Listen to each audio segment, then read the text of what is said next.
Good evening. Good evening, everyone. Good evening. Welcome to tonight. Welcome to tonight's board meeting.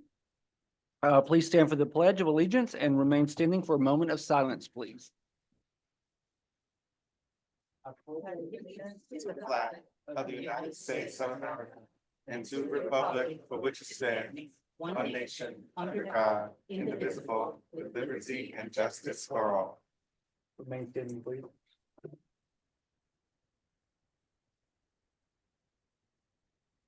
All right, you may be seated. Thank you.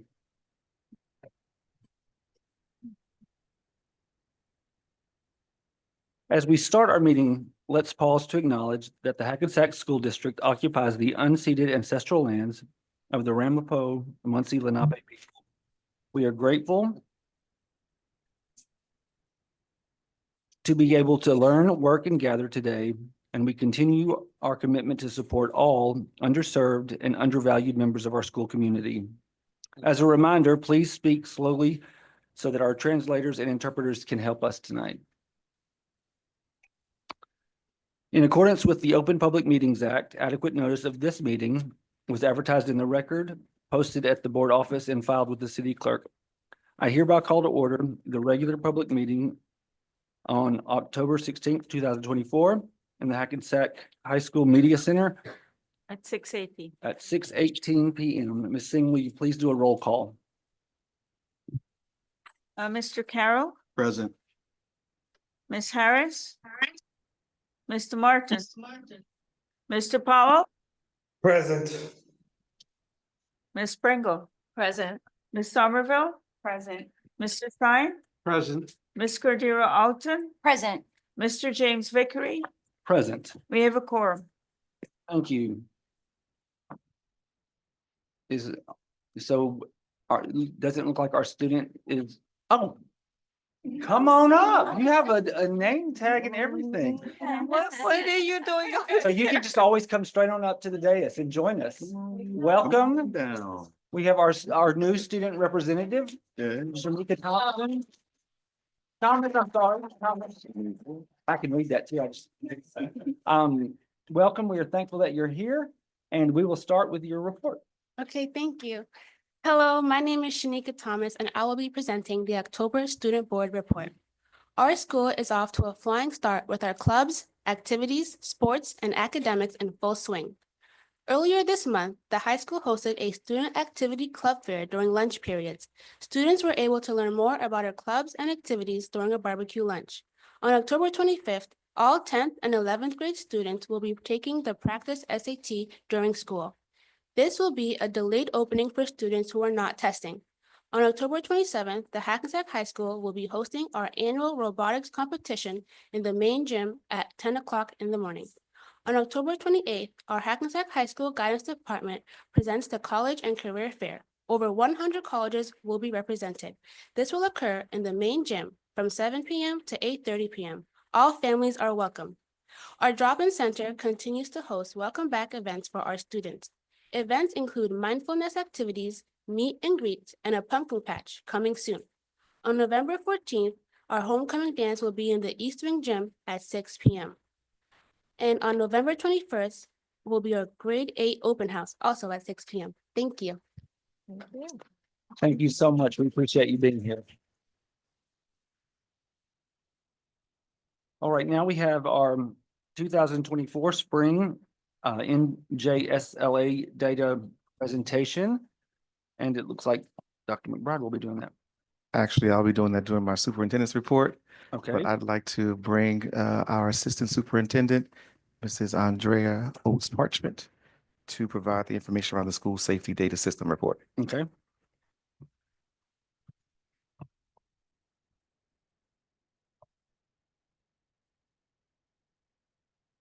Good evening, everyone. Good evening.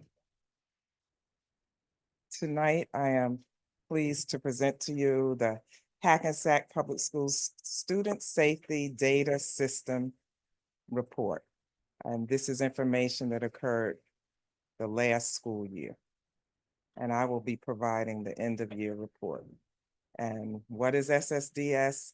It's the student safety data system. We're required to report this information to the state. Incidents of violence, vandalism, as you can read, harassment, intimidation, bullying, etc. And all HIB trainings and programs and other information is also collected and reported to the state. So we have two reporting periods. The first reporting period, I reported to you last school year. I am now reporting from January 1st through June 30th of the 2023-2024 school year. We have certain types of incidents that meet the definitions, and I'm just going to show you the incidents. But before I show you the incidents, I want to say that all the incidents listed are not incidents that we have experienced at Hackensack Public Schools. These are all the incidents that are required to be reported, but again, this doesn't represent the incidents that have happened in Hackensack Public School, not everything on this list. This next slide will just show you, it's a breakdown of the incidents and the type of incidents for each school. You can see in the first column, listed are the schools. And if you read across, it will show you the number of incidents from January through June of last year.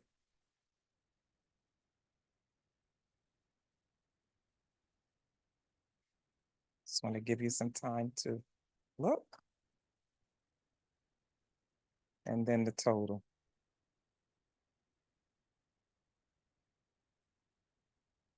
This slide just gives you a comparison from year to year of comparing a high school and middle school and the incidents that have occurred. And I'm happy to see that HIB confirmed incidents have been reduced.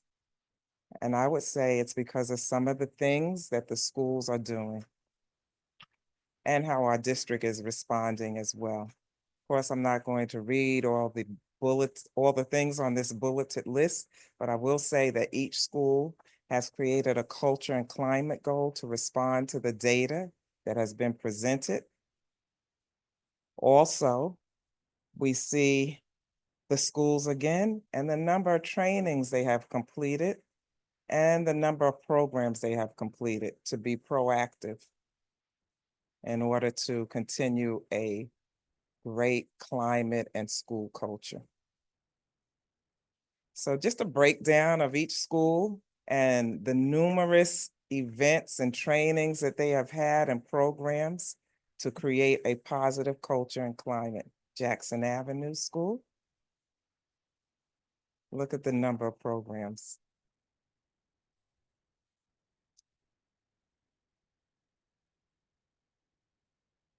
And classroom lessons on SEL.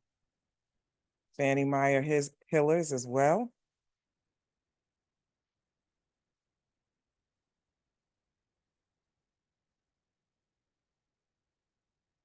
And SEL lessons. Nellie K. Parker. And classroom lessons included. Fairmount School.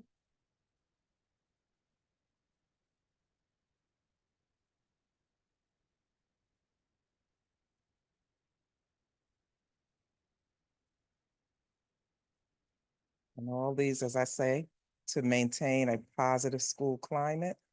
The middle school.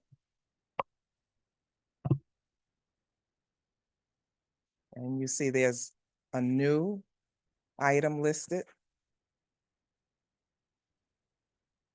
to address SEL and wellness.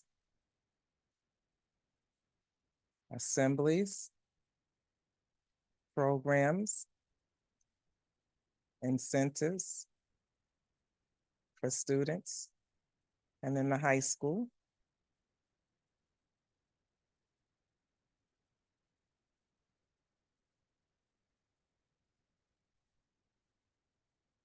Specific meetings and initiatives. and parent outreach. So you see our schools continue and have continued to develop and implement a number of programs to maintain a good climate and culture. And in terms of that, you notice that the report is called Student Safety Data System. And now I have Harry Ruiz, who will speak to us about other safety measures that we are taking.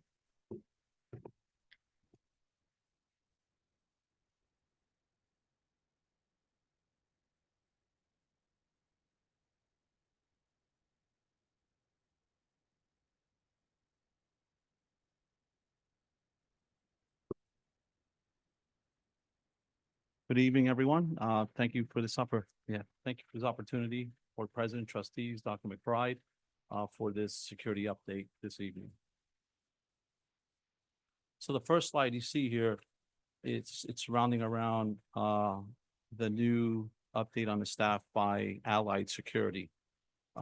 We've added 5 new Allied Security personnel to the high school, which that brings the high school to a total of 6 Allied Security personnel. The 6 personnel has been there, Dennis, as we refer to him. Mr. Dennis has been there for several years at the high school.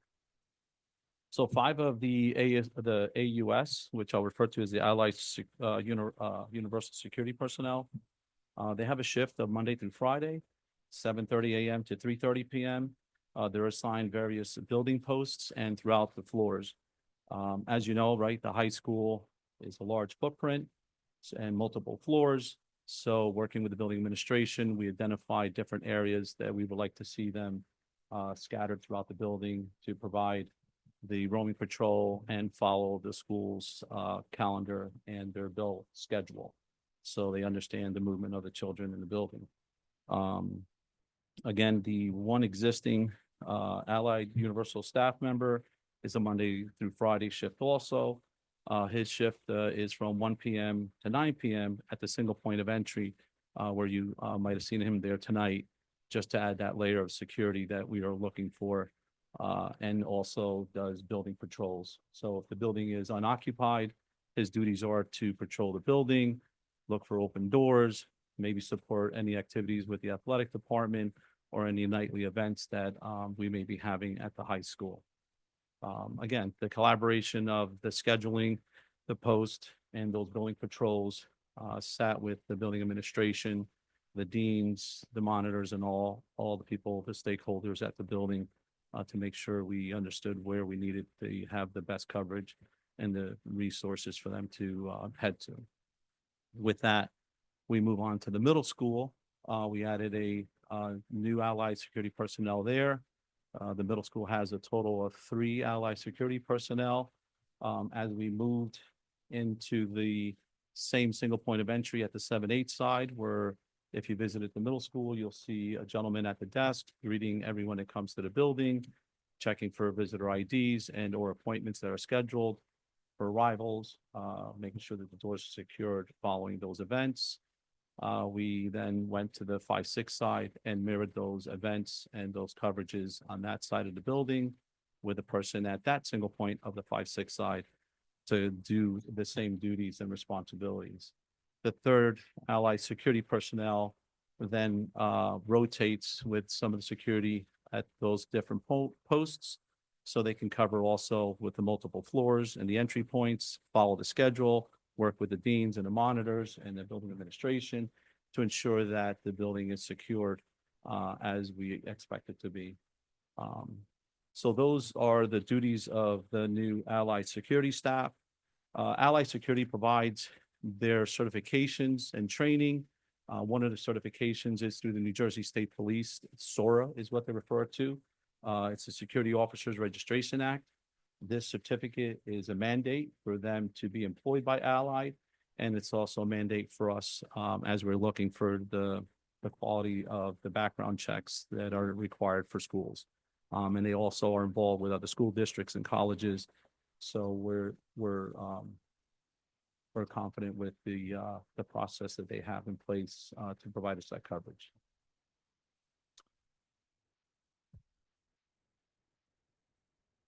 With that, there's an update on our metal detector, added layer of safety security. We have taken a step in that safety security measures to provide an enhanced walkthrough metal detectors that the district invested in. We have an expectation at the end of this month with supply demand that we receive these units. Similar to our large events, as you saw deployment with the Allied Security Team. We've used them at our football games on the wands. If you see on the right, I illustrated the wand as I referred to. This is a device that complements the walkthrough unit, so that way we can assure that if there's anything that's setting off the unit, we can identify it by manually wanding the person in the areas of concern. And it's a very smooth operation and moves swiftly. And we've seen that with the examples at the games, moving large folks through it. The other part of the update would be we're going to consult with Strauss SMA on reviewing our policies and procedures for these types of units and continue that consultation to provide a robust policy regulations that can be brought to the board for further review and approval. Again, we do this consultation with our building administrators, the Hackensack Police Department, their administrative staff, and stakeholders within all the buildings to ensure we're covering every area that we understand. The random checks and other deployments, that'll be determined at the building levels and as those discussions continue, so we can identify the best course to take with those types of random checks at the buildings as we move forward.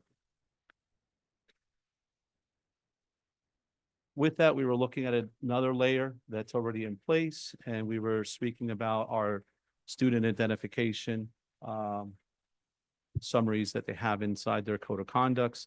We feel that another reminder of it allows us to enhance the environment, the safety security environment for the students and the community within each building. This implementation of these ID cards are a way of now being able to ask the students to produce it. All the ID cards are generated throughout the year during their photo taking. They'll produce the cards, and then the cards will be deployed to the students, so they have them readily available in the event that if a staff person would like to identify the student can have it at the ready and produce it not only in the school, but in our events that we have throughout the year. This is same for the high school and the middle school.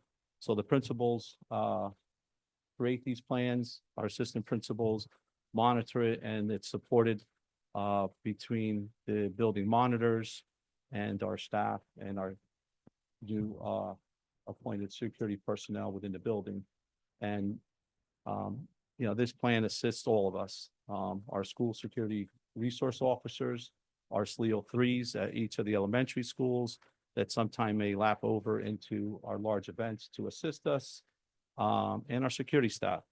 And it just continues to support the building level process. So that way it gives the student ownership that, we do care about what's happening in the buildings. And it's not just a challenge, but it's just a verification that we believe it's in place for a reason, and it adds to the layers of the safety security component that we have in place. So we felt it was an area to take a look at and just do a gentle reminder to ensure that you have it with you. That completes my report to you. I appreciate this time and the opportunity to present this update to you. Thank you. Sure, sir. Security guards steadily with our Leo. Why we don't have, instead of adding extra Leo, instead of the security guard?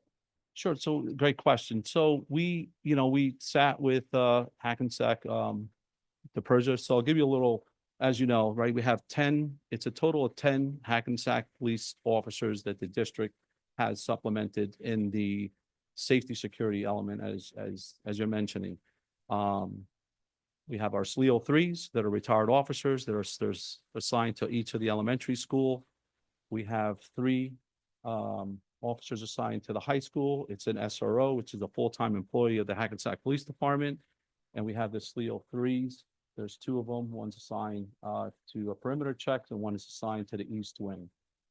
Then with the middle school, we have a full-time SRO and we have a SLEO 3 that's assigned to the 5-6 side. When we consult with them about our growth and the direction we're going, they felt that this was a good step for us to allow the different layers. So Allied Security is doing our different floors in our building checks, and then it allows our SLEO 3s to move throughout the building in a different way and assist administration with any ongoing incidents or activities that they need to respond directly to them with. So that's where we were at when we were looking at this growth. Actually, and more concretely, Yeah. in the meeting that we had with Mr. Carroll and the task force around school safety, and we asked Lieutenant DePersia about that. And he said they're at capacity right now. They don't necessarily have the manpower Yes. to be able to support us with any additional personnel from that. So that's why he recommended Allied Security. Speak of higher officers that are hired. Mhm. You know, when they retire, they are hired. And my question is why we didn't add extra officers who are more trained and have more to lose than the security guard. When I say more to lose, as far as they're a little more responsible, they have a pension, they have a lot of stuff to lose. So again, we asked all of those questions to our partner with HPD, which is Lieutenant DePersia. And the response was that there's not a pool of people to choose from and that they're currently at capacity. We were asking for a variety of different options. Yeah. And this is the one that he Yes. identified as the best one for right now. Yeah. Given the limited personnel. Correct. Thank And- you. Real quick, if they weren't at capacity, is there a limit as to how many officers we can have? Limit will be how much as we can, Right. So- we can pay for. So and I know part of that. So when it comes to school resource officers, it is based on a contract between us and the city, Mhm. because while we pay their salary for the resource officers, they pay their benefits. And so it is Mhm. based on two budgets, one, and then the SLEOs, the last time we were contracted for 8 and then we asked them for 10 and they did go up to 10, but it took them months to find those personnel, those people. So it is literally a hard ask for them to find the folks. And so requesting more is a challenge to get the personnel in the time frame that we need them. Thank you. Yes. Anything else? All right, thank you so much. Thank you so much, Mr. Yeah. Ruiz. Thank you, sir. I neglected to tell you that Harry Ruiz is our school safety coordinator, for those who don't know. So thank you.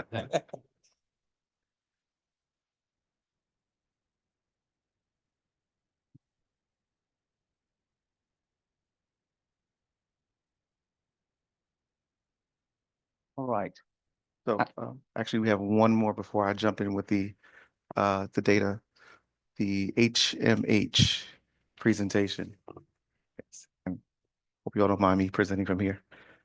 So at our last, this was a part of theirs. So during the last meeting, a conversation or comments were made about the current curriculum that we have, and I think it's important to always provide the most accurate information as it relates to the kinds of services support we're providing to our scholars. So we just wanted to make sure we address that so that we have it on the record and provide clear evidence around the fact that we have adopted a high quality curriculum for our scholars. And so just to review the process of how we came to this adoption, we had various representatives from different groups, meaning teachers, administrators, union leaders, come together, for 3 meetings in the spring to discuss the direction of our ELA program. And this came out of the comment from one of our teachers, I believe, who asked us why we were not having science-based research techniques and strategies. And so that prompted us to form a committee. And so out of that committee, different people came together to evaluate our current curriculum and align it to what we knew represent best practices. And so out of that, surveys were distributed and collected from all of the schools. Focus groups were held at each school within the district. 4 programs were reviewed by the committee, and the committee was anywhere between 24 through 34 people, I want to say, and circulated at each school for teachers' review. So we sent the materials to every school and have them have the opportunity to look at the materials, fill them, ask questions, discuss them as teams, the pros and the cons. And then the 2 companies that were identified as the top companies were asked to present to the group of teachers and administrators, and they were able to preview the materials, ask all of the questions that they had as it relates to how it supports various groups of students, how it's aligned to the standards, so on and so forth. And HMH was a resource that was determined by the teachers and the administrators to be the best resource for our needs as a district. So when it was communicated that it was just chosen by the district, I want to make sure that we're clear that it was a collaborative process that was guided by that committee that had representatives of all constituents within the district. HMH resources are aligned to various state standards, including the New Jersey State Learning Standards and Common Core standards.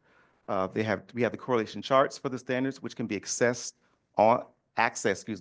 within the online platform. Summer planning happened, where work consists of lesson planning for Module 1 for 3 weeks for grades K through 4.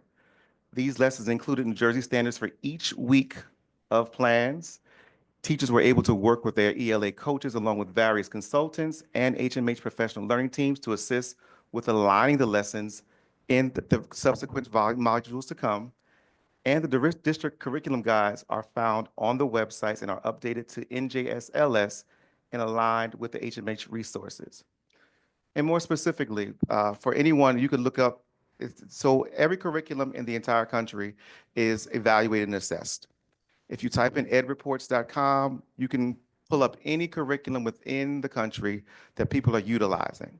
And it's a process where you see if the curriculum meets certain benchmarks, it'll be green. If it has partial areas, it's orange.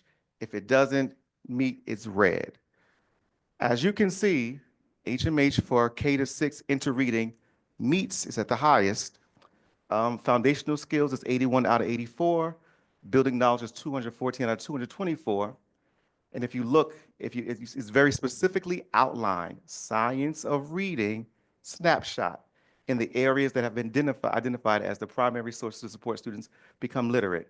Phonemic awareness, phonics, fluency, vocabulary, and comprehension. And as you can see for yourself, 8 out of 8, 8 out of 8, 2 out of 2, 4 out of 4, 28 out of 30, and so on and so forth. So I want to have people to have concrete data, not district data. This is national data. Anyone can go look it up. The same goes for our into literature, which is our 6 through 12 piece as well. As you can see at the top, it meets every criteria of a high quality, rigorous curriculum. And if you can see also where it falls into each category as it relates to text quality, building knowledge, and usability for all 6 through 12. I also would like to add, there is no perfect curriculum. They all of them have areas of growth, but we have one of the highest rating that there is. So I want to make sure moving forward that there's no more conversation about or commentary about us not prioritizing high quality curriculum for our scholars that are research-based and aligned to the science of reading. Thank you.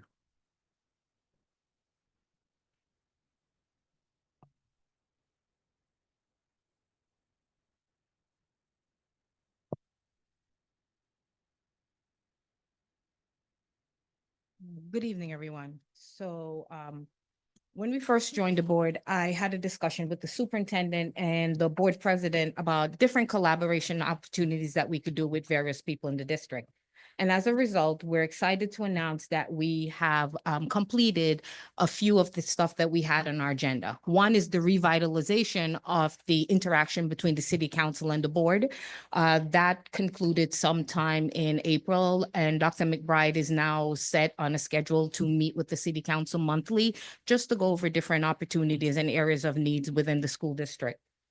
But today, we are moving on to announce the fact that we also did the BCBSA, came in and did a presentation at our last meeting, letting the staff members know that you can reach out to the BCBSA for any other opportunities that you'd like. They provide training for board members. They'll provide training for board members to go back to staff members within the district if there's areas of concerns or opportunities they think can benefit staff and the board.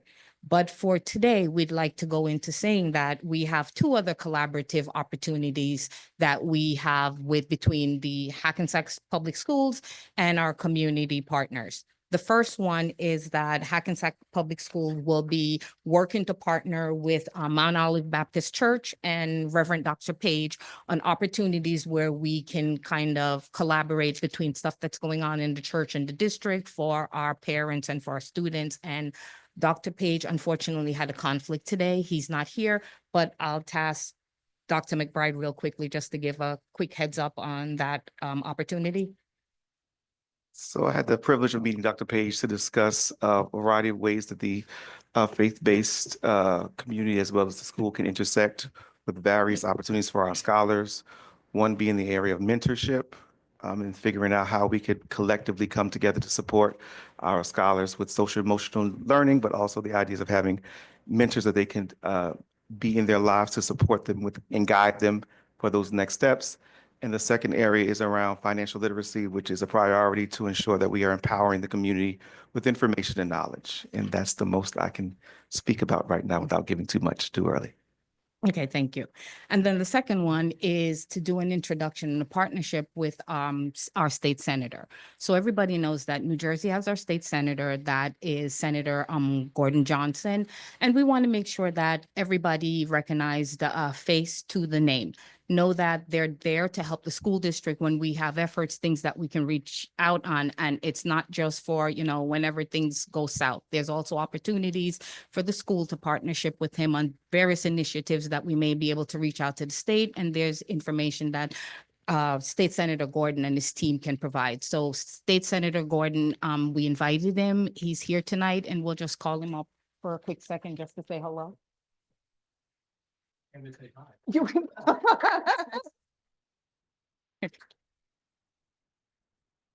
evening, everyone. I know you don't even need the mic.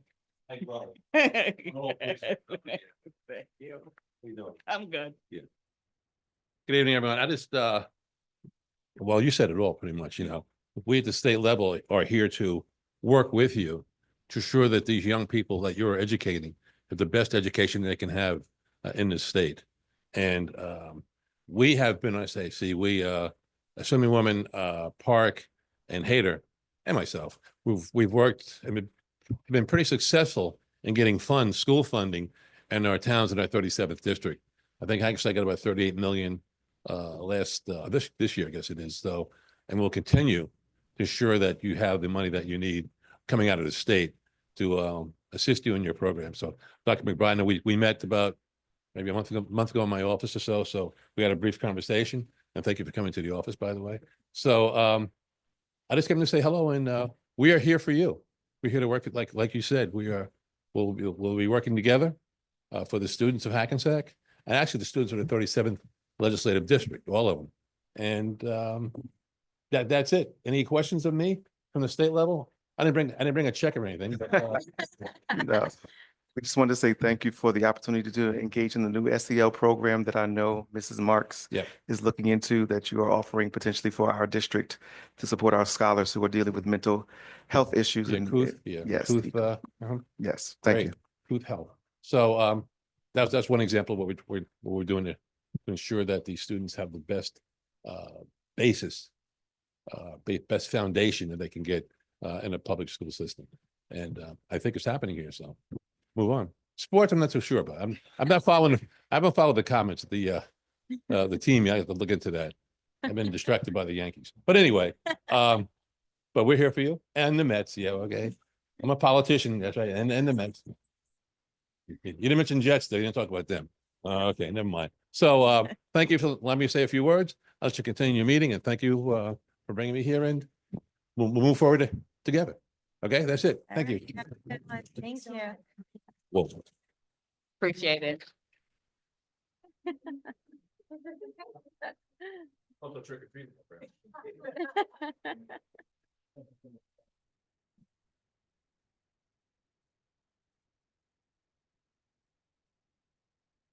And I think we are now ready for our superintendent's report. Yes, and before I get into the actual data presentation, just want to highlight a few things that are happening this month. And there's no particular order, so please don't take offense. We want to highlight this is National Principal Month. So we want to celebrate our amazing principals who are leading our scholars in our schools and our all things to all people. So we honor them this month. So please take a moment when you see them to give them a high five or send them a word of encouragement. So thank you to all our amazing principals this month. We also have the opportunity to have our first Hispanic Heritage district-wide event where our scholars and our families came together to celebrate in a wonderful and amazing way. So I want to thank everyone who came out to attend, our board trustee members who came out and spoke. Trustee Harris, Trustee Cordero Outen were on stage sharing their culture and with the community as well. Our scholars were amazing. I sat there in awe, and as I said, next time we're going to start selling tickets because they were ticket worthy. So we are appreciative of all the individuals who made the day possible. Excuse me, my eyes watering. Who helped the children practice, parents who brought them. So thank you for a successful event. Next, my eyes running for some kind of. We also like to honor Italian American Heritage Month as well this month, as we are celebrating. I have on pink today for cancer, breast cancer awareness. Was it cancer or breast cancer? I'm sorry. So that's happening.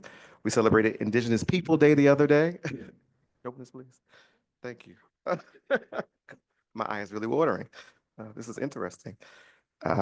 And yesterday I had the privilege of meeting with 15 phenomenal young leaders with my very first Superintendent's Advisory Council. So we had 10 members from our high schools and 7 members from our middle schools who came together to meet with myself, Assistant Superintendent Andrea Oates Parchment, and Mrs. Rosemary Marks, another assistant, I can't speak right now, Assistant Superintendent, and they literally led the meeting.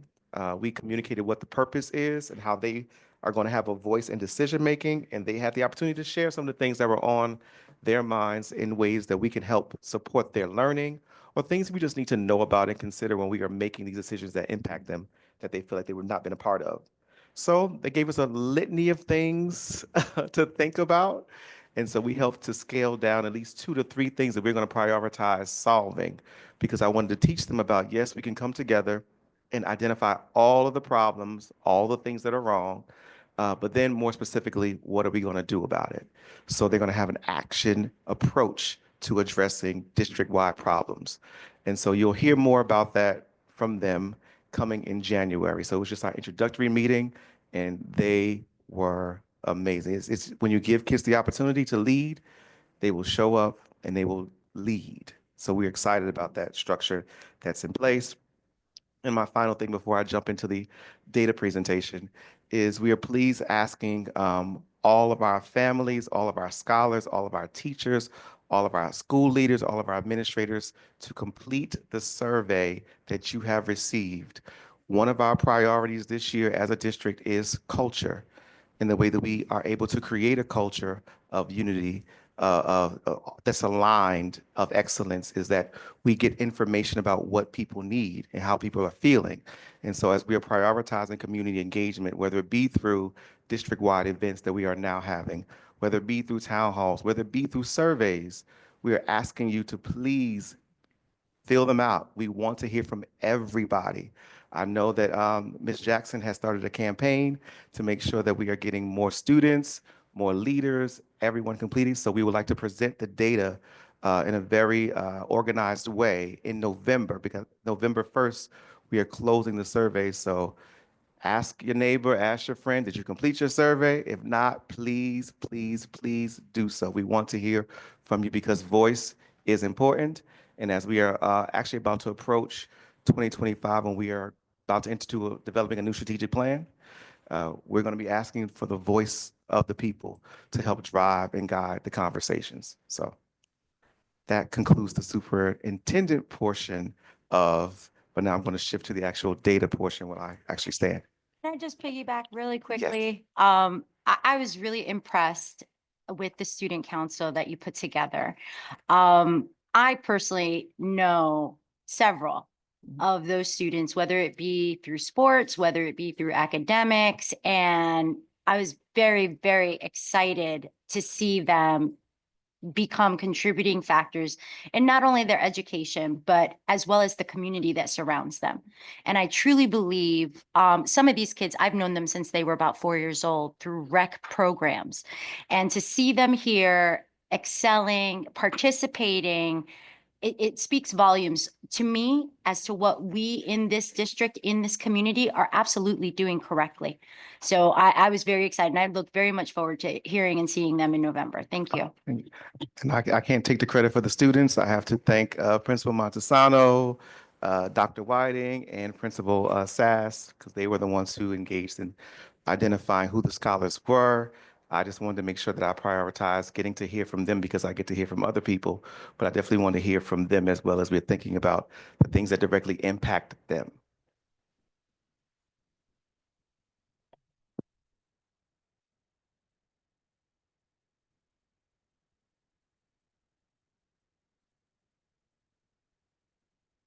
So anyone who knows me knows I don't like to read from a paper, but I will for a short piece today.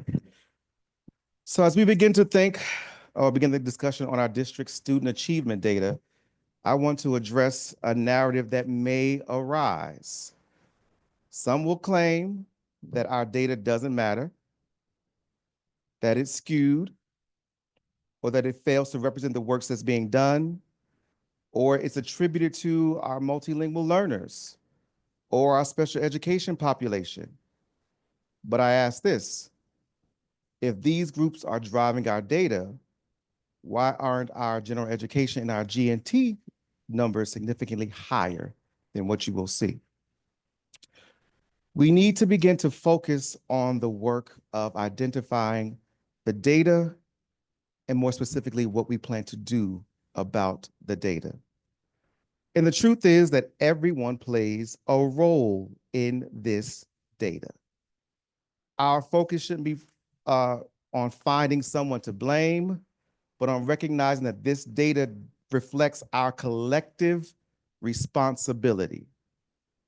We all contribute to these outcomes, and if it's up to us to be a part of the actual solution. Recently, I saw a post by Charlemagne the God. It said, I rebuke the bare minimum.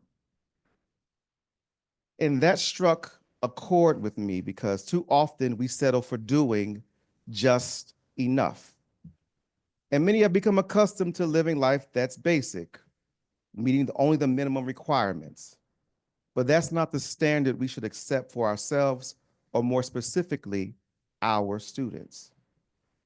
At our opening convocation, we emphasized the importance of standards-based instruction, ensuring that we meet and exceed the benchmarks necessary for our students to thrive. But the second part of our challenge is to build the actual culture focused on excellence, one that goes beyond compliance and mediocrity. In order to truly move this needle that you will see in a second, we have got to shift the mindsets and embrace going above and beyond. This is not also only about academic rigor. It's about creating a district-wide culture of excellence. It's about refusing the bare minimum and pushing to move higher than we've ever gone before, which is going to take a considerable amount of work. And our students deserve this relentless pursuit of these results. And that starts with each and every one of us taking accountability. Oftentimes, we become distracted about the things that do not improve student achievement. And those things take priority and get in the way and do not support the work that we have all signed up to do. So in a second, you're going to see a series of numbers. But these are not numbers.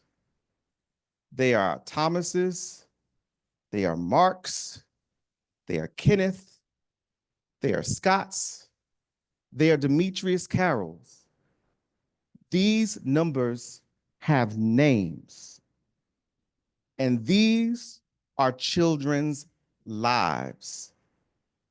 So when we're distracted by the things that don't impact that, we have to always recognize, and I don't want to be a broken record, that all of us in this space have graduated high school, have become homeowners, have raised families.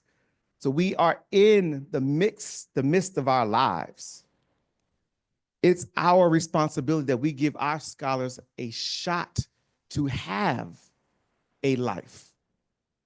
So when I said at the convocation that I am a champion of children, and I understand there are a variety of different things that people prioritize, and I try not to, immerse myself in the minutia of those things, because I know that the reason that I come to work and that I advocate is because those students represent me.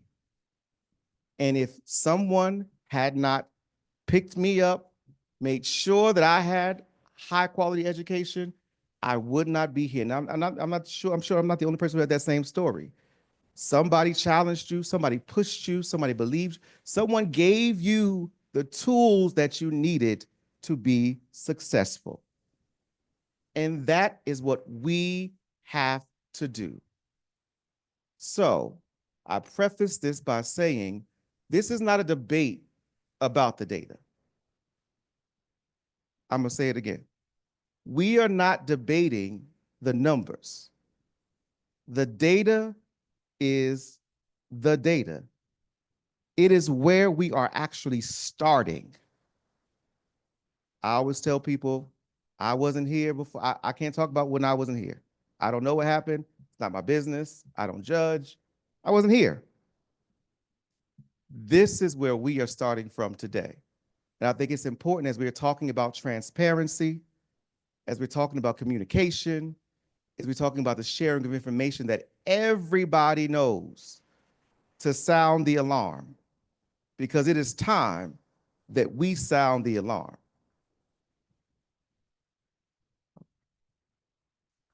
I'd like to start off with the attendance and discipline data first. And I want us to highlight the greens and the pinks, because pinks represent 6 to 10 days of students being absent, and green is greater than 15 days. And we have it listed by grade: 9th grade, 10th grade, 11th grade, and 12th grade. We have the years 2021, 22, and 23. As you can see, for the 9th grade, we decreased the amount of 6 to 10 days, and we increased the amount of greater than 15 days for the 9th grade. Our 10th grade students, if you see, we were at 30 in 2022, 23.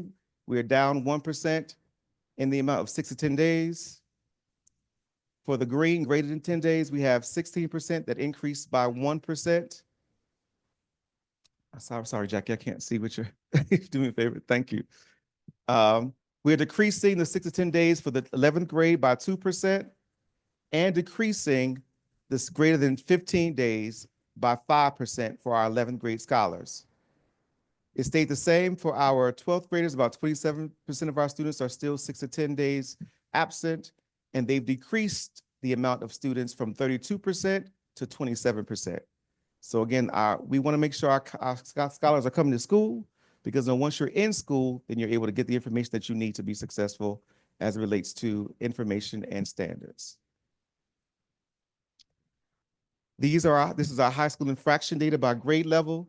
And this is a very good sign. We see the amount of infractions decreasing over time. For example, the 10th grade, we had 1,047. In 2022, we went down to 588. In 23-24, we went down to 450. And they've gone down in every grade level for the high school. So great job, high school, in decreasing the amount of infractions. Suspensions by program. Programs meaning specifically special education, general education. And the 36 of the numbers that you see are actual students numbers, not a percentage. So for example, we had 38 special education students suspended in 21-22. That number decreased to 27 in 22-23, then decreased to 18. So we're seeing a downward trend there for our special education students in the high school. General education, there were 58 students suspended in 21-22, 84 in 22-23, 97 for general education in 23-24. Number of multilingual learners started at 3, went up to 12, increased even more to 33 in 23-24. Non-MLLs went from 91 up to 99 and down to 82.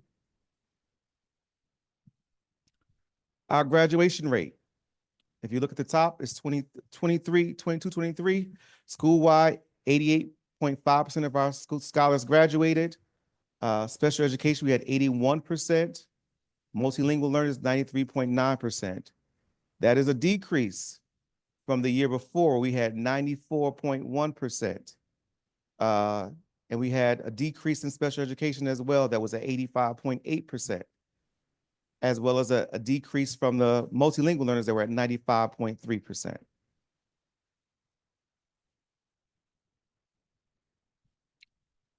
So participation rates. As you can see, this is the amount of students who participate in the actual assessments. We had pretty high ranges, anywhere from 98% to our lowest was 81% for ELA, which was 6th grade. We had high grades for math from 100% to our lowest was 86% of participation. That means students who actually sat down and took the assessment. Now let's look at the demographics for ELA specifically, broken down by ethnicity.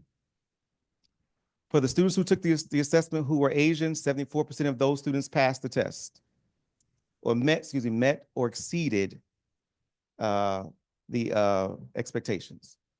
For Black or African American, 41.2%. Hispanic, 33.5%. 2 or more races, 54.3%. White, 62.9%. As a district, 38.6% of our students met mastery or exceeded it for ELA. For math, Asian, 55.8%. Black African American, 21%. Hispanic, 19.6%. 2 or more races, 40.5%. White, 31.1%. Overall district for math is 22.1%. Now we will have science by ethnicity. Asian, 35.5%. Black African American is 11.8%. Hispanic is 9.1%. 2 or more races is 15.4%. White is 27.6%.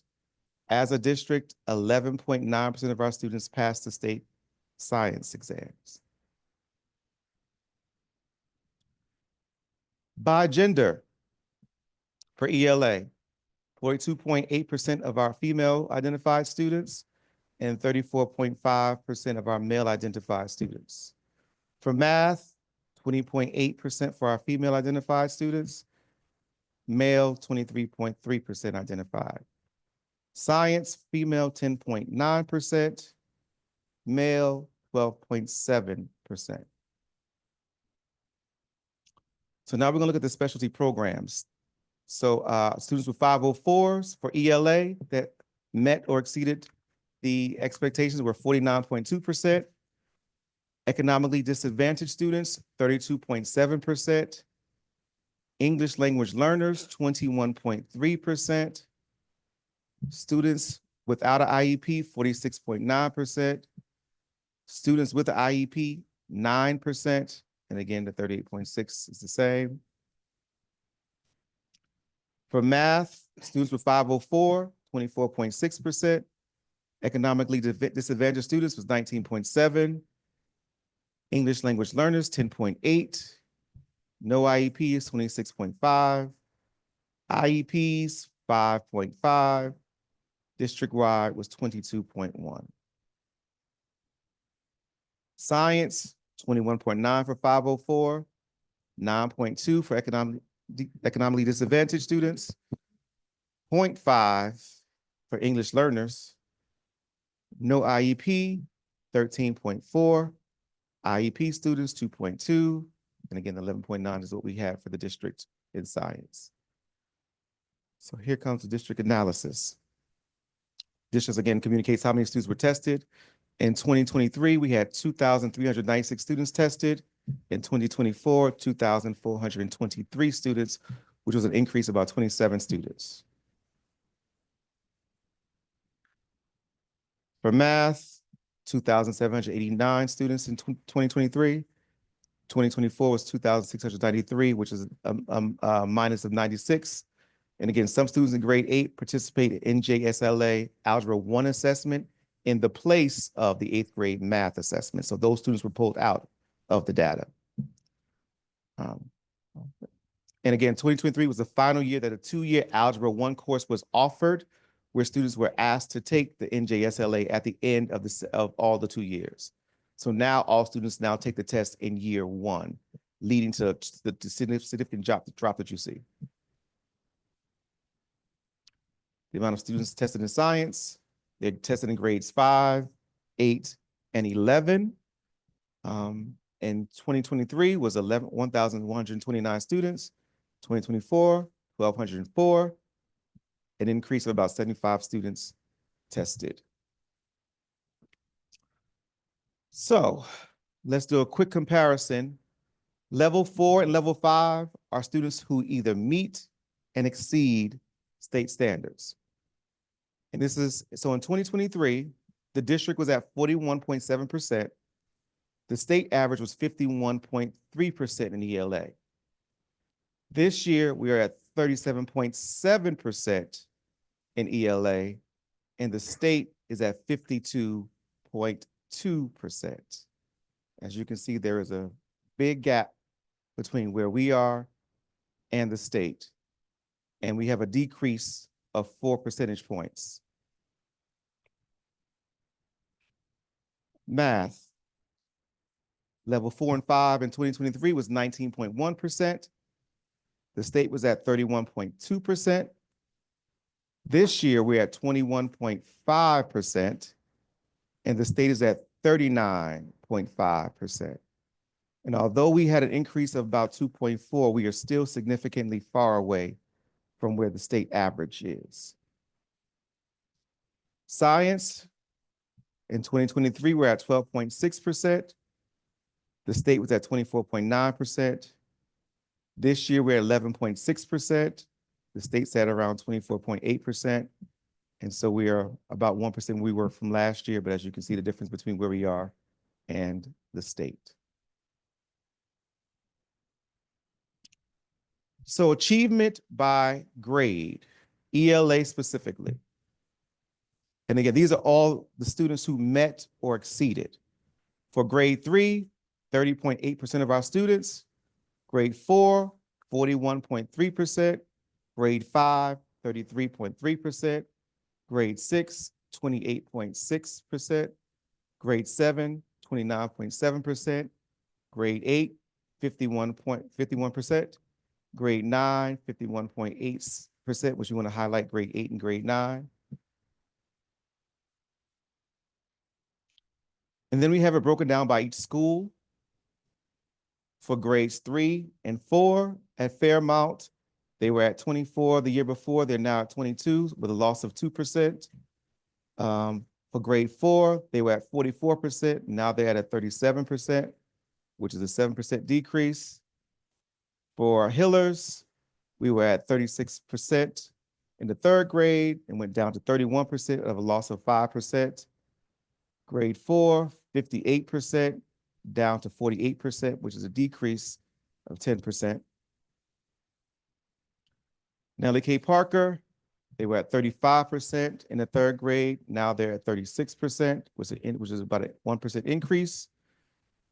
Grade 4, they went from 54% to 47%, which is a 7% decrease. Jackson Avenue was at 36% and went to a 35% with a loss of 1%.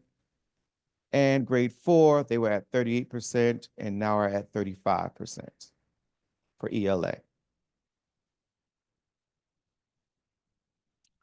Hackensack Middle School for ELA by grade 5, 6, 7, and 8. 5th grade went from 36% to 33%, a decrease of 3%. 6th grade went from 22% to 28%, which is an increase of actually 6%, should be there. 7th grade went from 46% to 29%, which is a decrease of 17%. And 8th grade from 53% to 50%, which is a loss of 3%.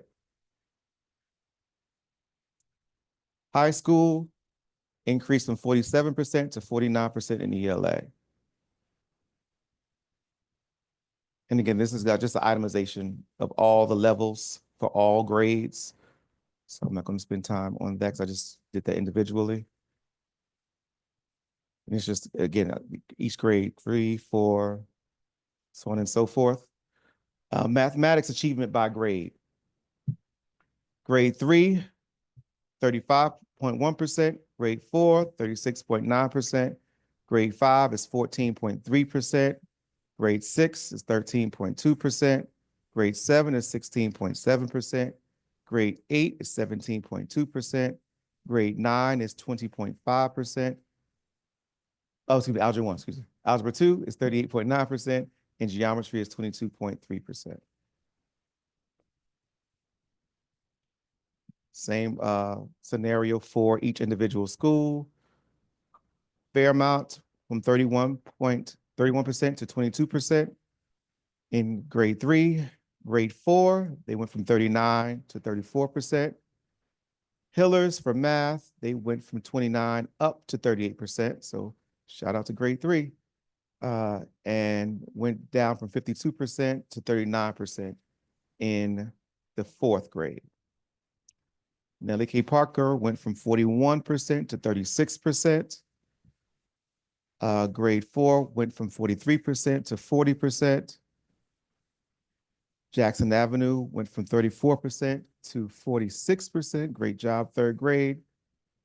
And went from 31% to 34%.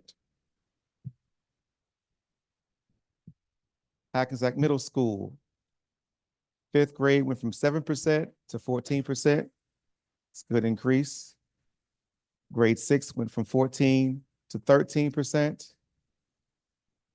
Grade 7 went from 12% to 17%. And grade 8 went from 12% to 16%. Here's our algebra scores. Went from 74% to 82%. Great job there. And from 100% to 78% for our geometry.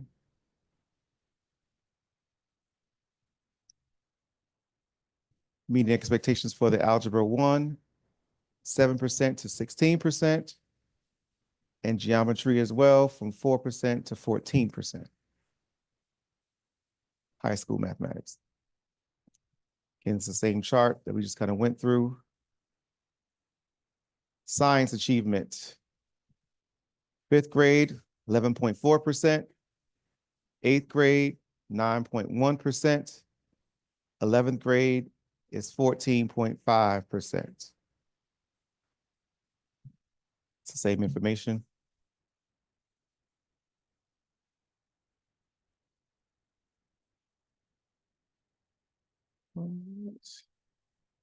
These are all the tables, so you can take the time to look. This will be posted on our website for your review as well. And so it's good to give a comparison to our neighboring Bergen County districts. The ones that are, these are all have the similar demographics, I believe, Adrian, correct? To us, specifically Monachi, Munaki, Lord, I can't speak today, and Lodi. And as you can see where we are Hackensack is not faring well. 21, 22, 22, 23. And specifically in ELA, we are trending towards the bottom. Consecutive years. Same for math. We are trending towards the bottom. So what are we going to do about it? Here are some of the intervention strategies that we are identified as priorities. For English language arts, interventions include small group instruction from HMH into reading and Arriba La Lectura resources, personalized learning online programs, phonics reteaching opportunities for the foundations programs, pulling out support for reading specialists, after-school tutorials, mandatory intervention blocks, tiered intervention, and something that's not on here is high quality tier 1 instruction.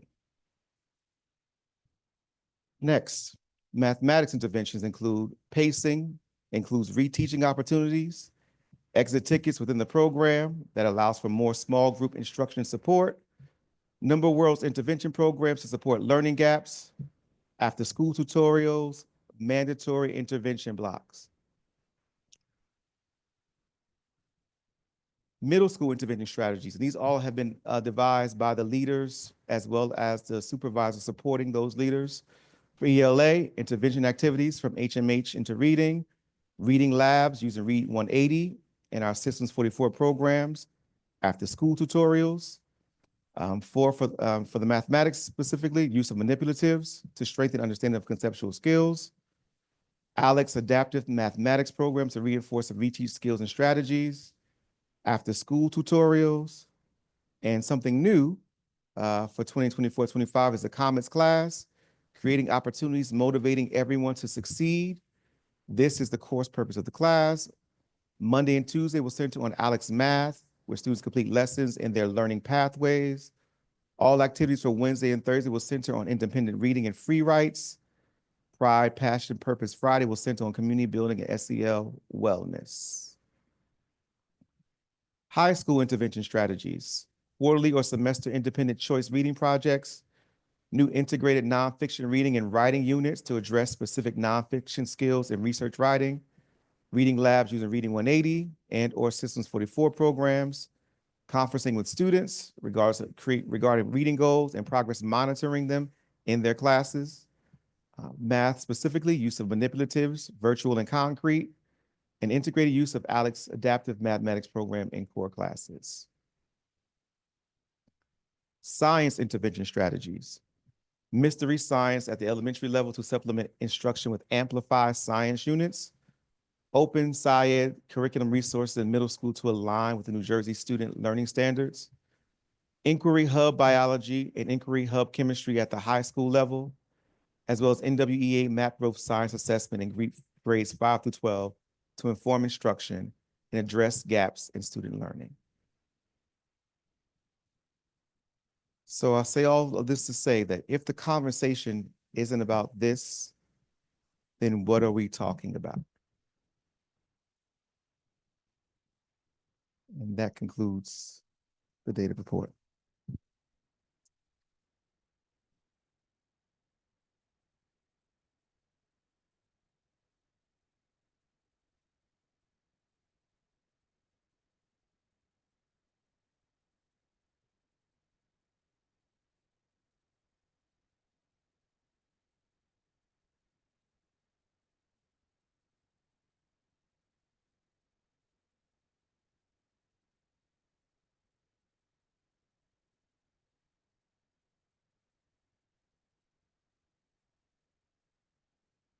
The board not only welcomes your comments, but wants to hear them. All participants must sign in. When it is your turn, please state the following: your name, municipality, and any group that you're affiliated with. Please clarify specifically which one that you're speaking from. Each person has a limit of 3 minutes. Please direct all comments to me as the presiding officer. All responses that are appropriate to be responded to will be held to the end. We are ready. Nope, we are not. Did not complete the enrollment report, the We did not residency. I complete- talked so much, I was trying to get out of it. He was trying to get out of it. So. Sorry. Sorry. Well, I asked He him. did ask me, he did. I thank Lydia for Moment bringing of it to our order. attention. Our enrollment report, currently, we have, our attendance is, we have a 98.3%, 98.18% of student attendance. We have 5,274 students currently enrolled.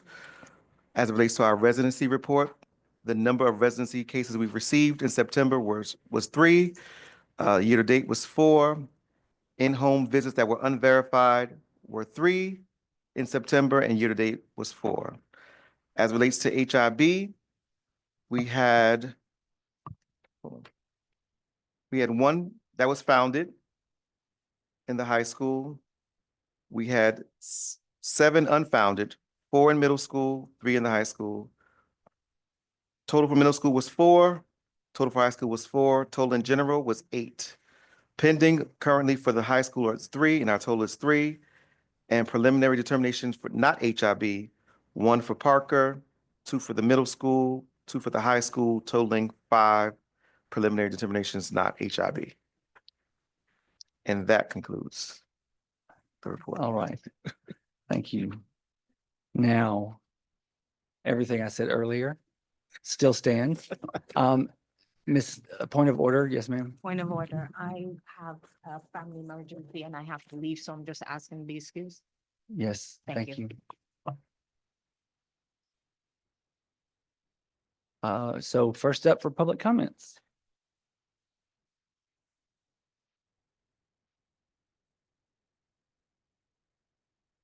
Good evening, everyone. Donna West, but I want to speak tonight more as a community member. And Dr. McBride, I need to have a meeting with you. My goodness, that report. Okay, we'll just talk. We'll talk. But I want to speak as a community member. Last week, and please, this is more so like comment. I don't really think you're going to be able to like respond. Okay. But we had a candidates forum last week at Mount Olive Baptist Church. And I want to stand here and speak as someone who has kind of watched what has happened between this board over the past couple of months, I would say almost a year. But it bothered me only because there was a young person in front of me who asked me after he saw the back and forth, which really did not look good. And he's turned around and he said to me, "Is it always like this?" And the only thing I could say to him was, yeah, but not usually this bad. So all I want to say is, aside from what happened and how it did not get off to a great start, I know you are running against each other.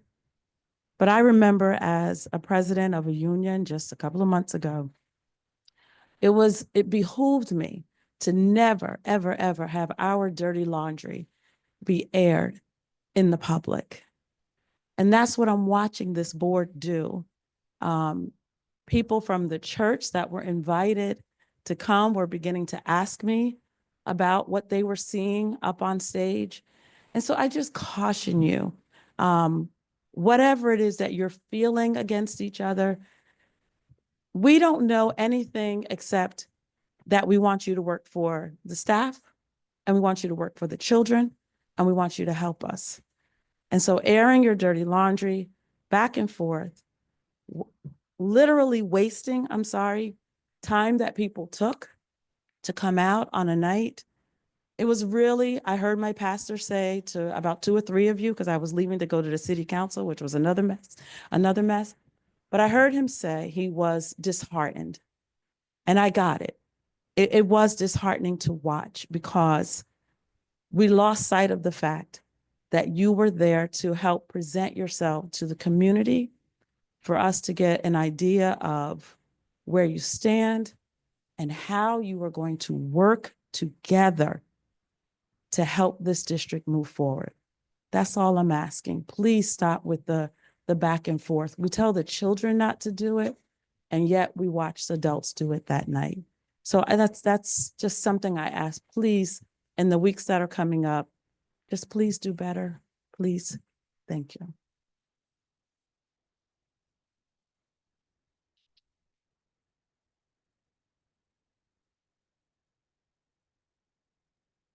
Anyone else? Sure. Online, okay.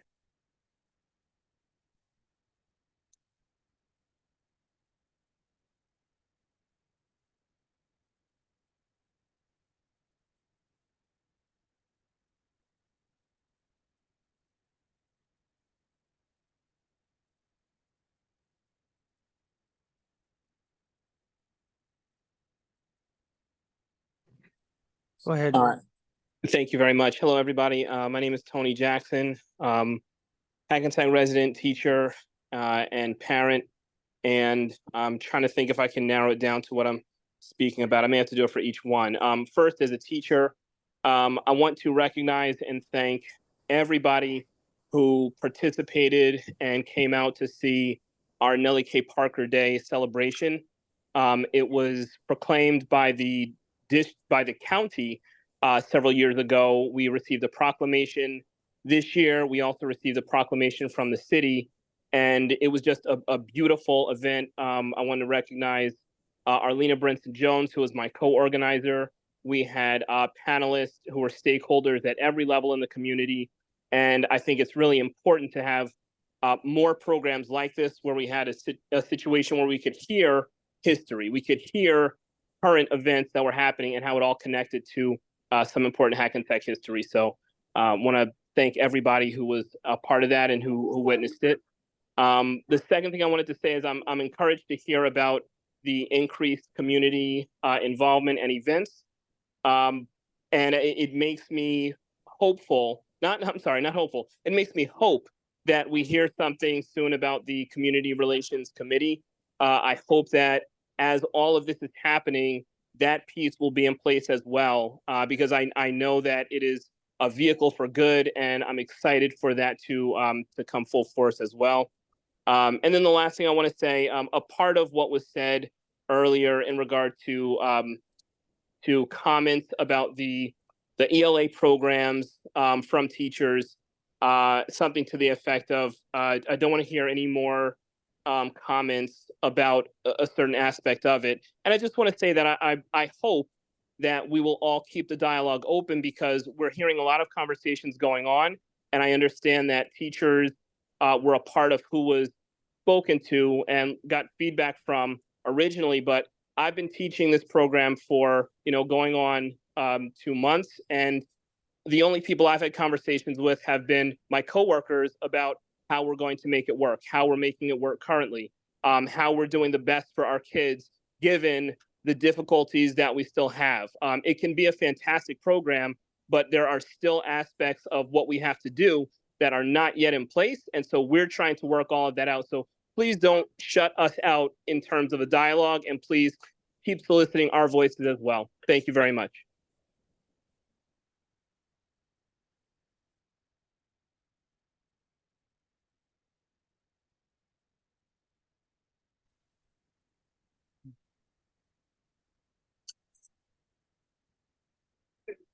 Hi, can everyone hear me? Hi, my name is Nicole, and it's my first time calling, and I'm calling because I never received a WIDA score for my report for my middle school child who was born and raised in Hackensack and should have never been placed in a bilingual program. Thankfully, I worked hard and I was able to get her out the program this year, but I wanted to know if I was able to get those scores to see how she did. And the second part to that is my child has a new schedule that doesn't have a world language Spanish teacher. So I want to know what's happening there and when will they have a teacher for that?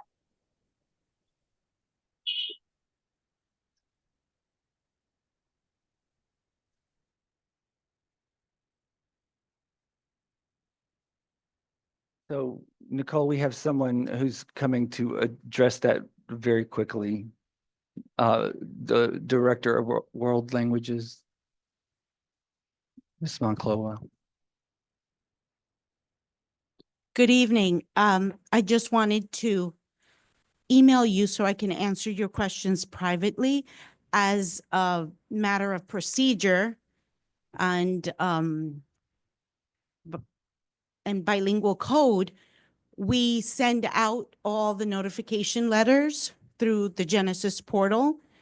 And then we email parents to let them know to look in the Genesis portal where they can get their results. That's how we push out the information both ways. But if you give me if you leave us your name, I can respond to you.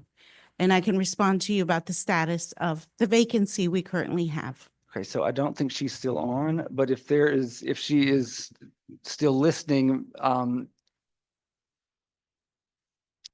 She can email me at mmoncloa, MMONCLOA @hackensackschools.org. And I'll give you the update. Everyone, keep your fingers crossed. I have an interview tomorrow. Thank you. all right.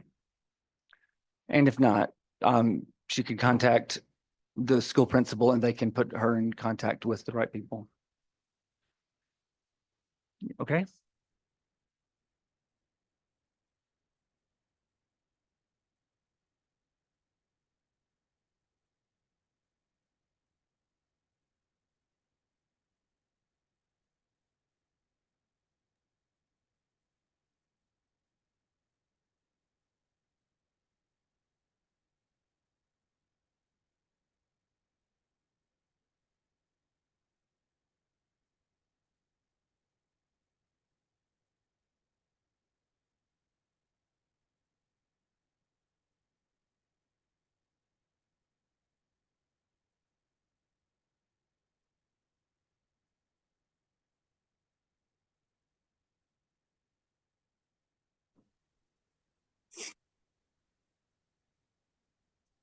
Oh, good evening, everyone. Could you hear me tonight? Yes. Good evening, everyone. My name is Alexander Graham. Just a parent of two Hackensack children, very proud, born and raised in Hackensack, and they're upcoming students as well. I just had a comment that I wanted to address. I know we've been talking about multiple parties fighting throughout this whole system, and I think it's all good in nature. People are always going to fight when they're going through their conflicts and what's not. But I watched these meetings and I didn't find it quite entertaining or quite funny. That I thought something I heard from Mr. Martin specifically is that he spelled the word comet wrong. And just coming to my observation that I personally just didn't take it as a joke. I mean, you guys are all educators or administrators in your respective offices and respective departments. And I just think that we need to be more sophisticated than that, just to be grown-ups all in the situation. It's, at least to me, it's alarming if we have an educator who can't even do something as simple as that. Not to call anybody out or shout anybody out, but I just think that we could respect ourselves a little bit more than that. That situation. I just wanted to point that out. So thank you very much.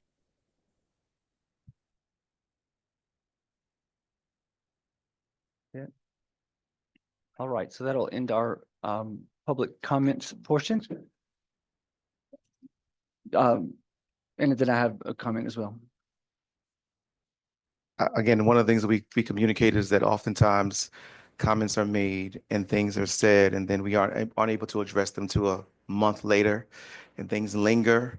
So I want to make sure that every time we leave here that we have clarification. And I do want to clarify, I did not say that I did not want to hear from teachers. I wanted to say that I did not want to hear that our curriculum is not science-based. We definitely want to hear from teachers. We will hear from teachers. We are constantly asking for information through the coaches, through the supervisors, and there will be focus groups. We're going to actually starting our walkthroughs as well. So those are the time for us to get the information from students.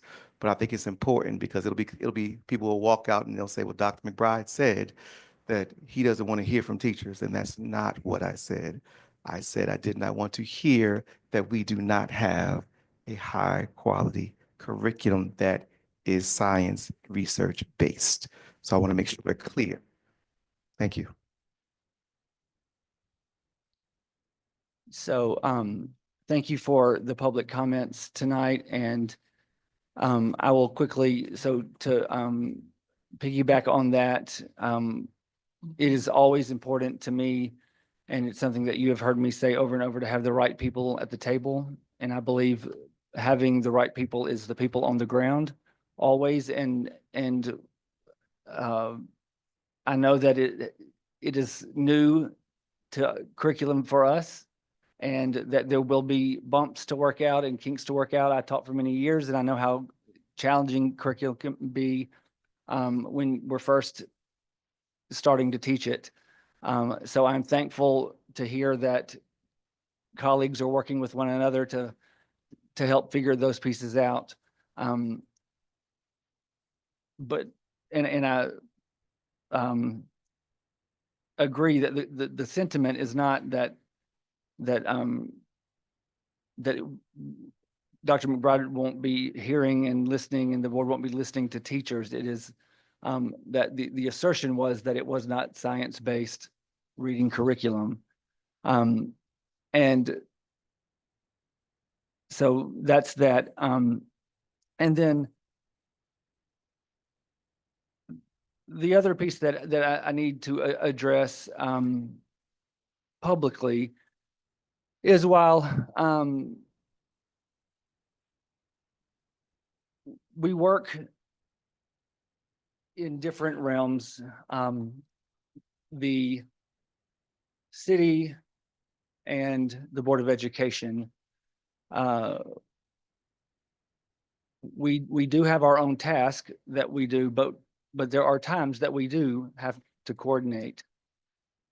And it feels like many times when on our side, when we have public comments, the idea is, because we are on our side, we are very much bound by certain restrictions that we are not allowed to speak back, because we have lots of rules and regulations, and we have 1,000 employees that we cannot discuss personnel related issues and lots of legal stuff. And we are very much controlled on what we can speak to. And sometimes it almost feels as if that's the intent of people say what they want, and then we don't get to say anything back. And that's almost the intention, just to be able to say a narrative. And it becomes problematic in those cases when the wrong information gets out. And so at the city council meeting, it was asserted that there is a feud between the city council and the Board of Education. And what I want to say publicly is that is not true. It is not the case.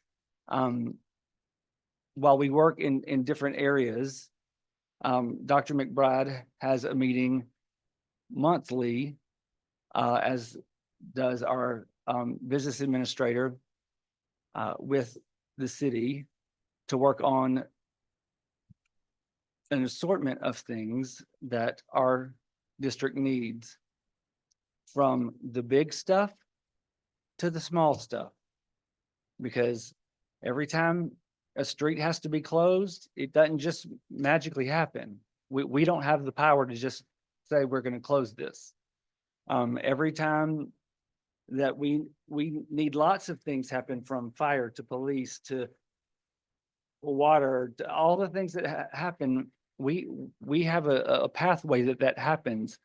And Dr. McBride and Lydia, or Ms. Singh, sorry, work directly with they use different terms, but city manager and CFO every month. And Mr. Sanchez did before that. So I just want to be very clear, because what I don't want, and it is not helpful, when narratives get out that just aren't true.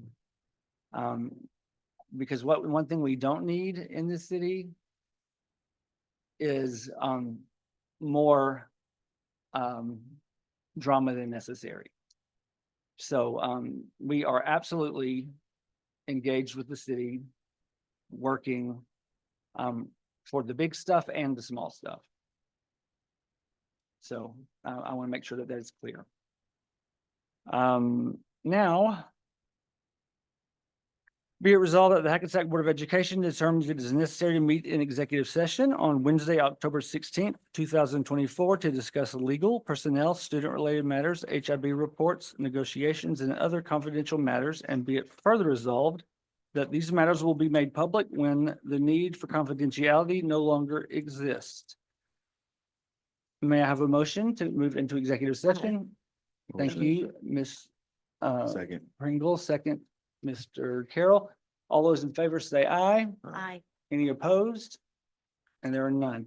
It is 7:47.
time over there. Yeah. We ready? All right, welcome back. We will move through our resolutions now. Well, Ms. Pringle will be ready to second us. All right. Be it resolved that the Hackensack Board of Education, you know what? We need to do a roll call before we start. Sure. Okay, Mr. Carroll, Present. Ms. Harris, Present. Mr. Martin, Present. Mr. Powell? No? Ms. Pringle? Present. Ms. Somerville's not here. Mr. Stein? Present. Oh, she's online? Okay. Ms. Somerville, sorry about that. Ms. Somerville?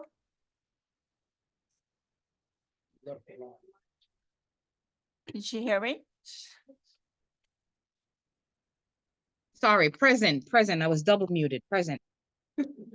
Okay, thank you. Mr. Stein? I already said present, but I'll be present again. Ms. Cordero Alton? Present. Mr. James Vickery? Present. We have a quorum. Thank you. Let's approve our minutes. Be it resolved that the Hackensack Board of Education approve the regular meeting minutes and executive session minutes of August 21st, 2024. We're going to stop there and do those first. Mhm. So this is for the regular meeting minutes and the executive session meeting minutes of August 21st, 2024. So can I have a motion to do that? A motion. Thank you, Ms. Pringle. May I have a second? I'll take- Mr. Stein, appreciate that. Let's do a roll call on this one. Yeah, okay. Mr. Carroll? Um, Abstain? Regular minutes, yes, closed session abstain. So I believe I was online. Mhm. Thank you. Technically, it's not an abstention, you just can't, he can't vote. So it's no, it's a no for closed session. No, No vote. it's a No vote, no vote. Okay, all right. No for closed session. Ms. Harris? Yes. Mr. Martin? Yes. Mr. Paul's not here. Ms. Sprinkle? Yes. Ms. Somerville? Ms. Somerville? Voting on minutes.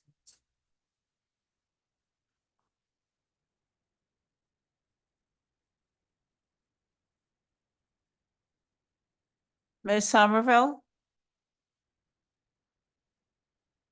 No? Okay. Mr. Stein? Yes. Ms. Cordero Alton? Yes to regular meeting minutes, abstaining from executive session update.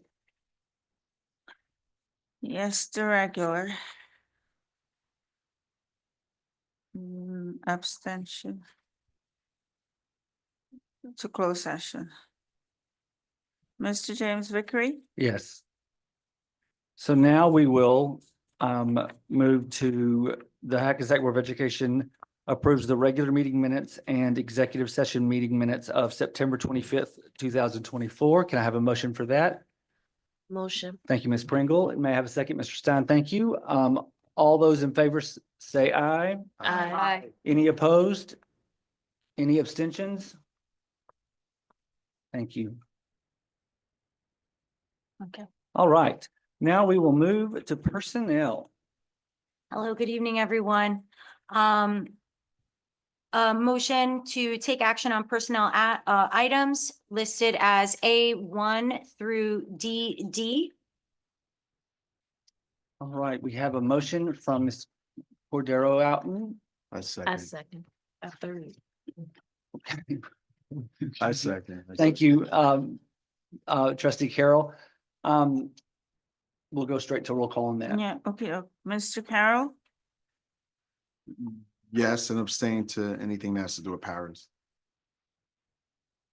Abstain from Paris. Okay, Ms. Harris? Yes.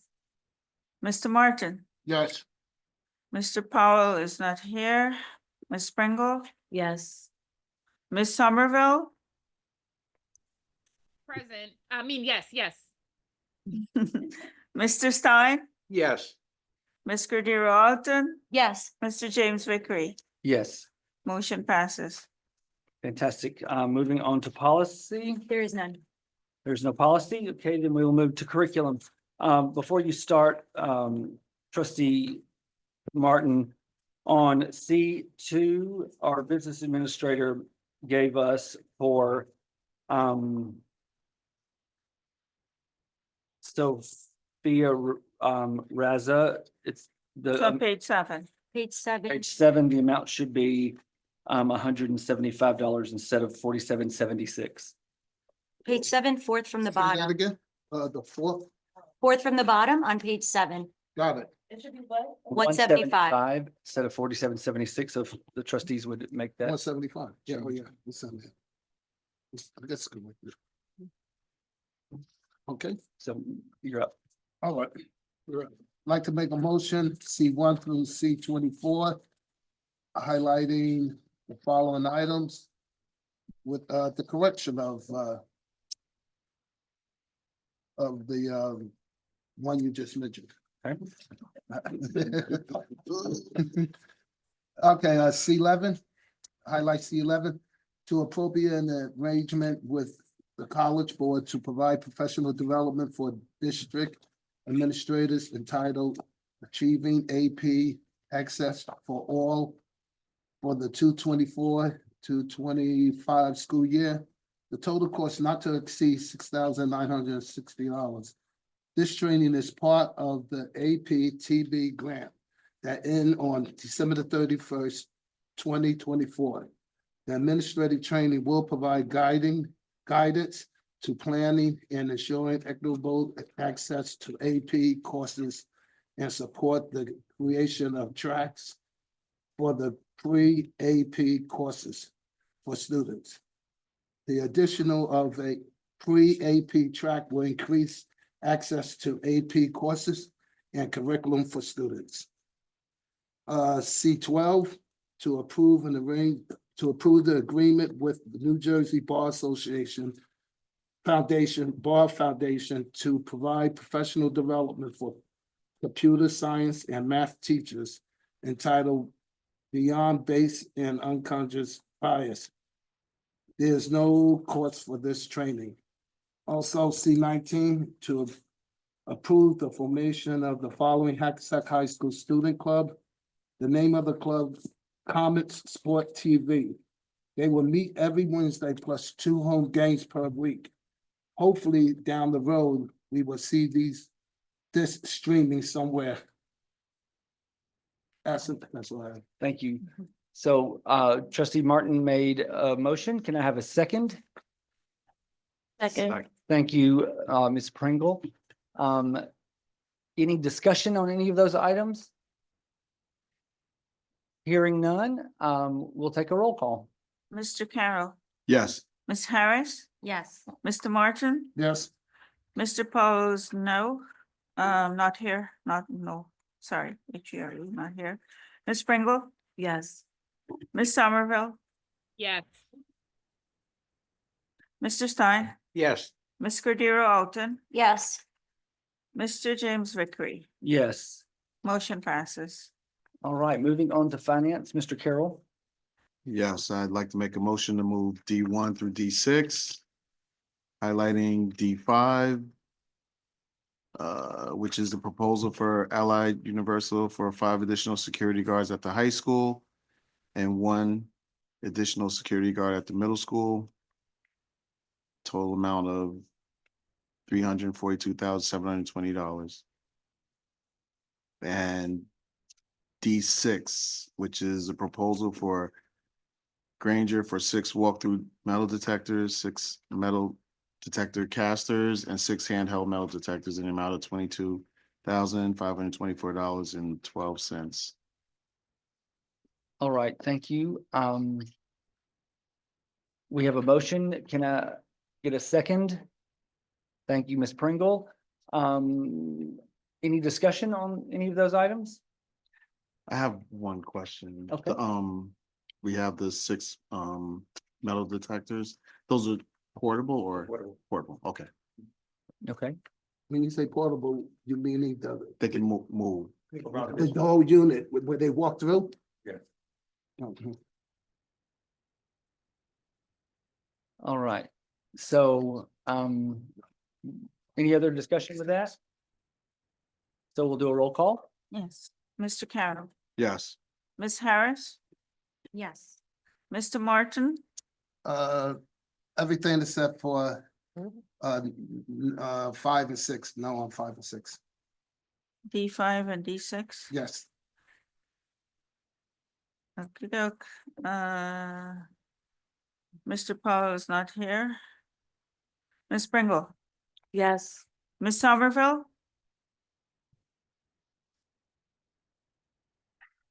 Ms. Somerville, Yes. how do you vote? Yes? Yes. Okay. Mr. Stein, Yes. Ms. Cordero Alton, Yes. Mr. James Vickery, Yes. motion passes. All right, moving on, back to you, Mr. Carroll. Yeah. Building the ground. Building the grounds. I make a motion to move items E1 through E5, highlighting E2, which approves the adjusted project amount from H&S Construction for the systems upgrade at the middle school from $5,885,000 to $5,598,321.42, which came under budget. And E4 is the proposal from Nickerson for lockers, I believe in the girls' lockers at the high school, in the amount of $124,805.81. And that's it. All right, it's not often that we get to come in under budget on a project, so that is fantastic. Any, so that's a motion. Can I have a second? Second. All right, Ms. Pringle. Mr. Stein, I'm gonna get you next, I promise. I'm Any- not fast enough in my head. Any discussion on those items? It's good to see that we did come in under budget, and it's good to see that for the girls' locker room. That's awesome. Mhm. All right, let's take a roll call. Mr. Carroll, Yes. Ms. Harris, Yes. Mr. Martin, Yes. Mr. Paul is absent. Ms. Pringle, Yes. Ms. Somerville? Ms. Somerville?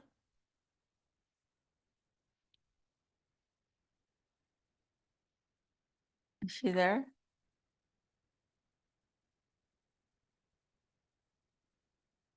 Ms. Somerville? Yes, for some reason you guys are not here. I said yes, but for some We you're did not hear you. not hearing me, Lynn. Yes. Yeah, now we do hear you. That's fine. Thank you. Mr. Okay, Stein? you heard me now? Yes, yes. Mr. Stein? Yes. Ms. Cordero Alton? Yes. Mr. James Vickery? Yes. Motion passes. All right, we don't have anything for community relations this time. Any new business in way of a motion? Hearing none. Let's start with board comment. We'll start with Mr. Stein on the end. Just hope everybody's having a good start to the year. Keep up the good work. We are very supportive of our students and our staff. And we hope that continues throughout the year. Very nice. Thank you. Mr. Martin? Just wish everybody a good night and stay safe. All right, thank you. Ms. Harris?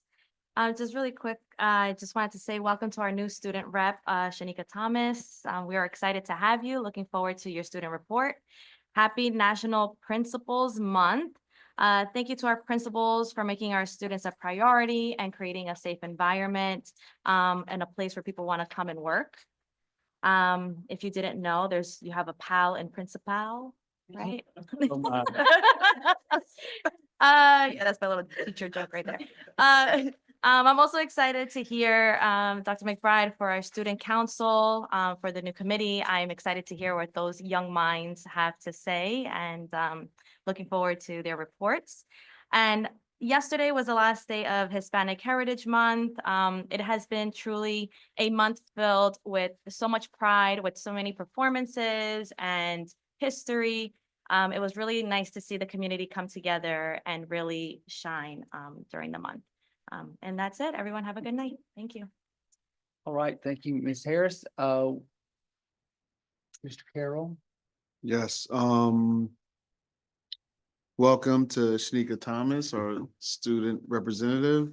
She did a great job. Looking forward to seeing her every month. I want to recognize Italian Heritage Month and also recognize that Monday was Indigenous People Day. Spanish Heritage Month is over, but I like to say that concert at the high school was amazing. The one young lady from, I believe, Jackson, oh my God, tore the house down. Like Dr. McBride said, I would pay to see that performance again. She was incredible. And I want to thank Senator Gordon Johnson for assisting us and supporting us on a state level. And thank you all for who came tonight, and have a good night. All right, thank you. Ms. Pringle. Okay, so real quick, I know that this month, October, is Breast Cancer Awareness Month, but I don't want us to forget about the people that are fighting in domestic violence relationships and stuff. I plan on wearing purple tomorrow at my job if I can at some point this month before it's over to show support. I am myself a long time ago, am a survivor of domestic violence. So yeah, let's not forget about those people. And if any of those people are listening, you are not alone. Thank All you. right, Thank thank you. you. Thank you. Ms. Somerville, any closing remarks? Oh, thanks, Scott. So, hi, everybody, and good night. So, Scott, first and foremost, I just wanted to say thank you for giving me the opportunity to work, and you also, Dr. McBride, to work on the collaboration and cooperation efforts with our various different leaders. It's come really a long way. There's a lot of progress, and Dr. McBride, I am certainly looking forward to what we are going to do with Mount Olive Baptist Church, and definitely what we can do with this, the state, to see where we can get Hackensack funding or different benefits. So, again, I want to thank the two of you for allowing me the opportunity to work on those efforts. I don't know how to say it, Mr. Stein. Isn't there a Jewish holiday that started at sundown today?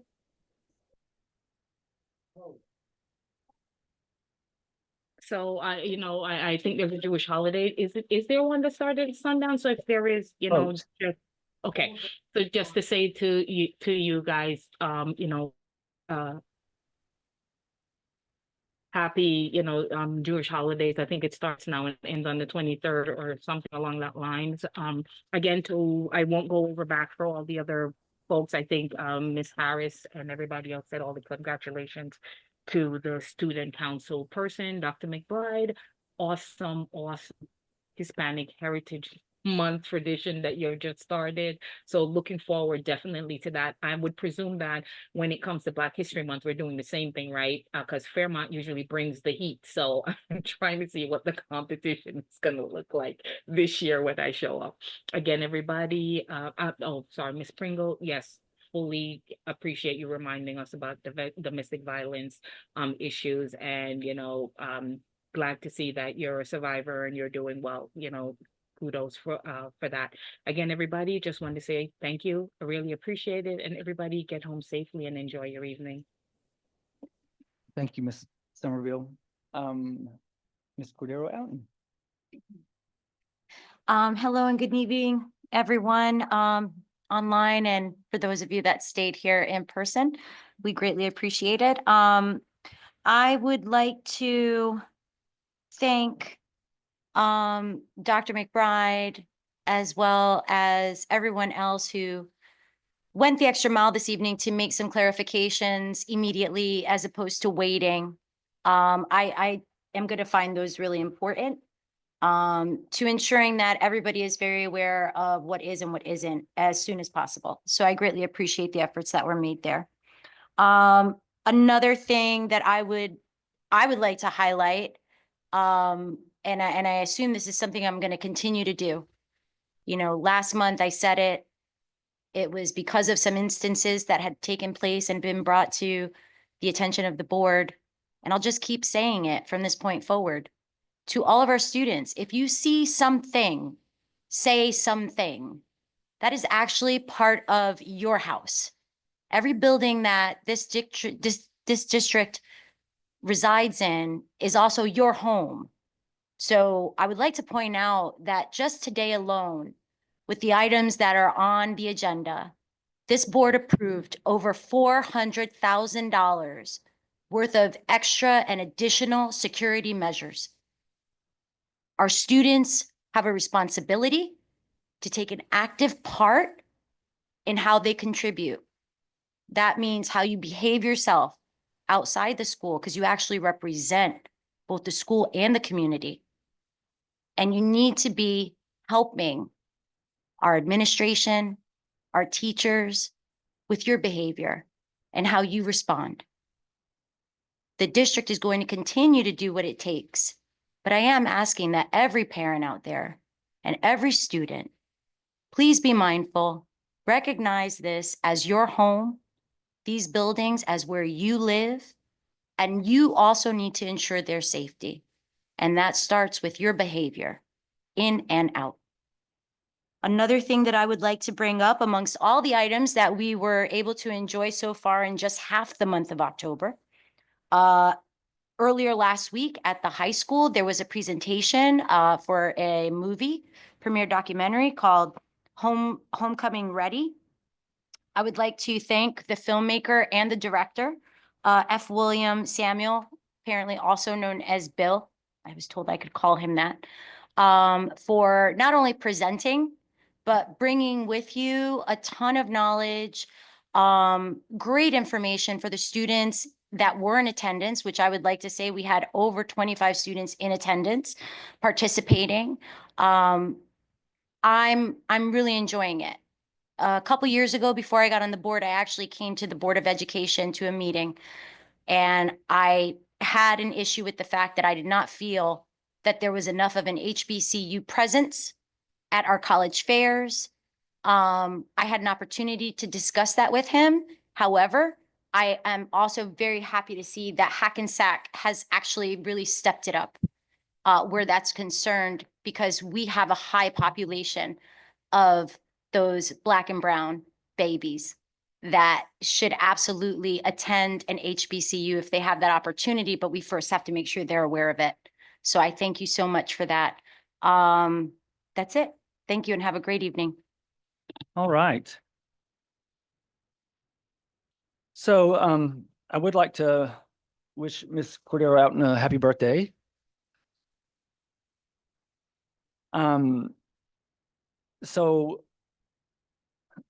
one of my kids always, like when he's in trouble and he will be going and going, and he'll start when it's his turn to talk. He's like, a lot's happened. Well, I feel like a lot's happened tonight with the reports that we've received.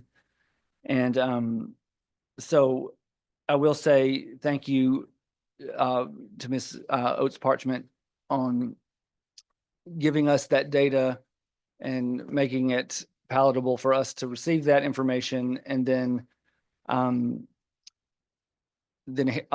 Mr. Ruiz, thank you for following her and helping us to know exactly all the pieces so that we can make sure that our students and faculty and everyone that is employed in this district is safe.